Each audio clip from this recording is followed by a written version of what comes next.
All right, so in our last video, we added onto our little application here a quit button that closed out our application or closed out our window. And now we're going to add another button, but this time the code we're going to write for this event is, as I click on the button that says click me, you'll see that the number on the button is changing each time I click on it, keeping track of how many times I clicked on it.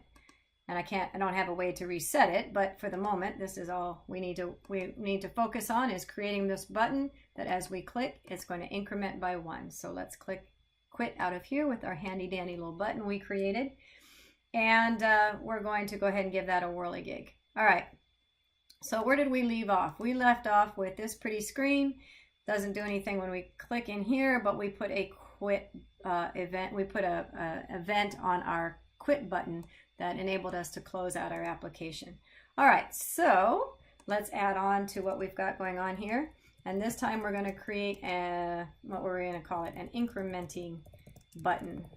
All right, so fantastic. So we're just going to recall what we did on the last video and recap what we've done here. So we're going to create a new button, and we'll call this button a click here button. I don't know, equals. And then we use that word button. Remember, we put the word root in there. In other words, who is the parent of this particular button, and it's our window.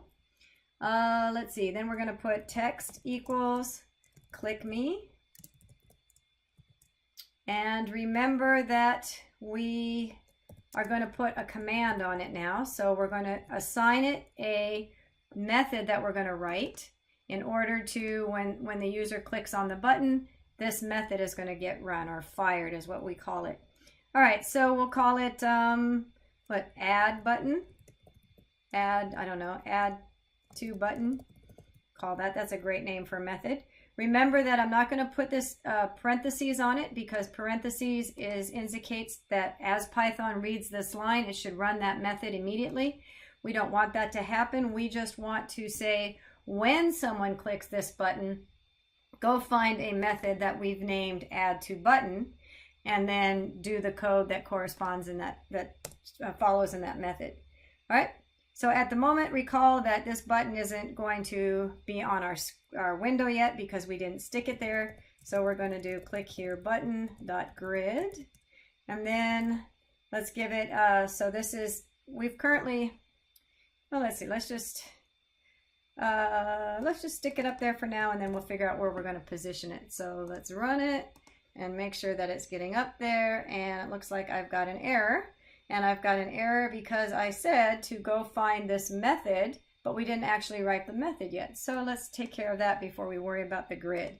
All right, so remember that I need to make sure I put the method above where I define the button, so that way as Python reads this particular line and it says, oh, I need to remember this method, that the method actually exists, or that it was loaded into memory, which means I have to make sure that that method is defined before I assign it to. It's kind of like assigning a value to a variable we haven't set up yet. So add to button. All right.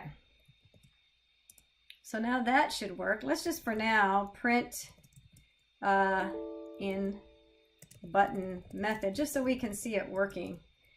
Probably a good thing to do it step by step. So now let's run it and just see. Obviously we're not going to be incrementing yet. We haven't written the code to do that, but let's just see if this is working. Invalid syntax. Oh, I forgot my parentheses around my method. There we go. So now let's run this again. And we have a kind of a funny placed button because we have to assign it properly in our grid, but that's okay. At least we're getting it started. So now let's click on click me. And we see that in button method did print out on our idle interpreter screen here.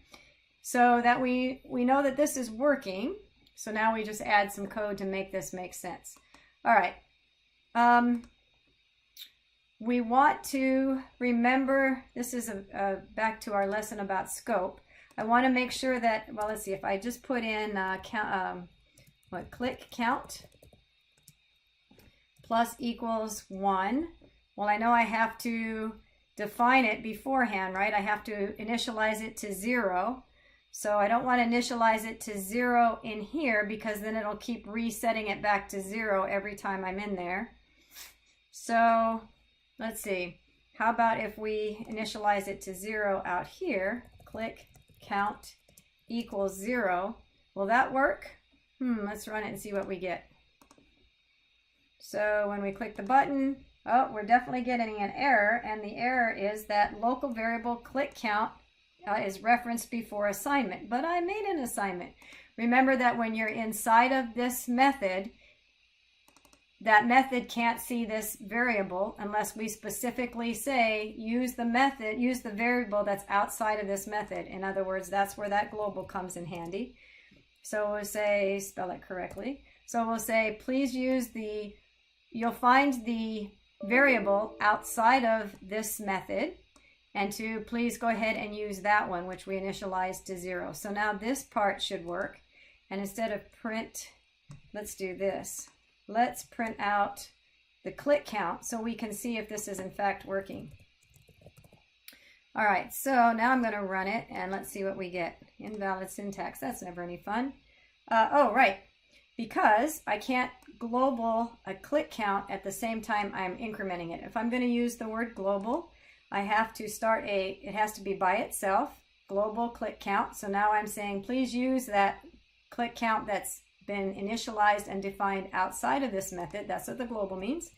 And now I can use that variable to do my incrementing. So now that should be available to me, and then I can run that.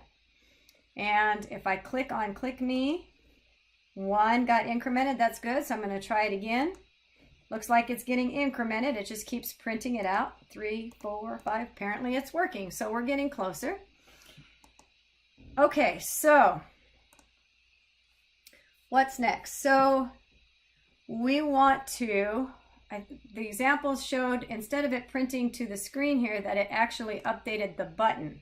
So how do we do that? Well, let's see. That button's name is Click Here Button. So I'm going to grab Click Here Button. And turns out what I can do is, remember how we did this command right here inside when we created the button? We had a command and we would do something. Sorry, that was a bad example. Text. So when we created the button, we used this word text and then we said what the text was going to be. So let's kind of do that same idea where we're going to change this value from click me in the text property to count instead. Well, the way we do that, we've already created the button, so I can't do it here in parentheses. I'm not going to recreate the button because then it would disappear and start from scratch, and that's not what I want to do.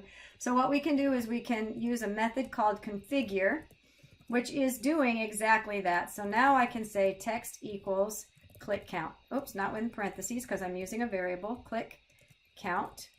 So now what I'm doing in essence is doing this exact same line, except not when I actually created the button, but I'm adding to it after the fact. So now I'm changing the text to whatever is in click count. Really? Yeah, let's try it. So run, and let's see it happen. So if I click on click me, it did in fact change, as well as print out down here. So each time I click the print, or the button, it's going to increment the button. Fantastic. Well, that looks kind of crappy down here. Let's align that up with our grid. And let's see, how do we do that? Well, we go back to our grid and we saw that in our bottom row where we have our quit button, let's put it next to our quit button. So in our last video, we set that quit button to take up 2 columns. So let's no longer have it take up 2 columns. Let's just have it take up 1. And we'll put the quit button into the second column, which is 0, 1, right? And oops, I said 1, and then I didn't print out 1. And so we'll also add row equals 1 and column equals 0. Let's see what that puts us to. So now we can do that, and we get, that looks much better. So now I can click me, and in fact, it's working. And then I can hit quit, and the whole thing goes away. Ooh, that was a lot. So in this particular video then, we took what we learned about buttons, and that is that we're going to create a button like we did the last time. we assigned it a method called add button. And add button, we had to utilize the global click count, so that way we could keep that, we could use this variable. We didn't have to keep reinitializing it. In other words, if I had put click count in here, then every time we hit the button, let's just see what would happen. What would happen if I left it in here instead? And I didn't do this whole global thing. Should have probably done that at that time, but what would happen there? I guess I don't need this here. So if I just reassign click count, it's just going to keep resetting it back to 0 every time, isn't it? So every time I come in here, it's going to set it back to 0 and then increment to 1. So this is never going to change. And so as a result, I had to put the click count, initialize it to 0 outside of this method. But in order to access that variable now and keep track of it out every time I left the method, I needed it to maintain that value. I needed to use the global keyword. So then we incremented by 1, and finally in the end we had to reconfigure, if you will, with the configure method, our parameter that said text equals. So instead of having it equal to click me, we just assigned it to the value that we incremented each time. All right, we're getting closer to the final product. Let's see what's next in the next video.